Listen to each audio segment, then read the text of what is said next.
Kenya's police chief issuing a list of 85 people and companies, including at least 13 money transfer companies of suspected link to the Al-Shabaab militias. First hit are Somalis. And of course, the banking system there has failed because it is a failed state in Somalia for more than 2 decades. Somalia very worried about this stoppage of remittances from Kenya. The closure of Somali remittances shocked us, and it caused difficulties in the country because Somalis inside of the country depend on their relatives abroad. Some of the families were hit hard by this move as they cannot buy food and clothes. Roland Marchal. Yeah, people have to understand. These money transfer companies are not in the informal economies. They are registered. They have a license from the central bank. The Central Bank of Kenya is supposed to monitor whatever they are doing. So it's very strange that suddenly, out of the blue, they identify 13 companies are cooperating with Shabaab. Why not before? What they have done? Why they haven't investigated before? Now, if you look the list as well, there are some funny other aspects. For instance, they froze the asset of Sheikh Mohammed Oumoul.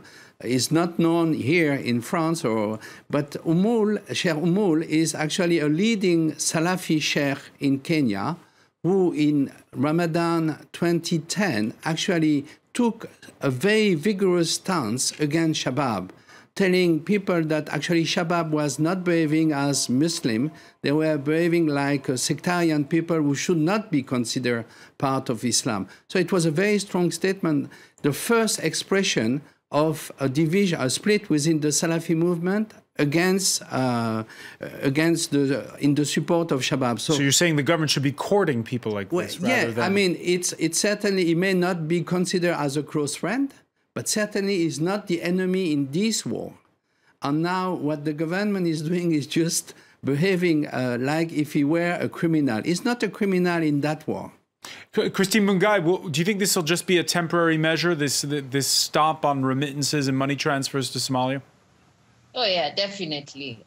You know, this is what I'm talking about, broad strokes and lack of reflection and, you know, intelligence in the way that we handle our security matters. It's very easy to put money transfer companies on a list, but it's much harder to deal with the institutional failures that make Kenya vulnerable. And the number one failure really is corruption, because there's no way that people can gain access into the country. And this happened even during Westgate, that you know, people came in, the whole thing was planned and people were bribed and all that stuff, and really it's a much deeper and much bigger problem.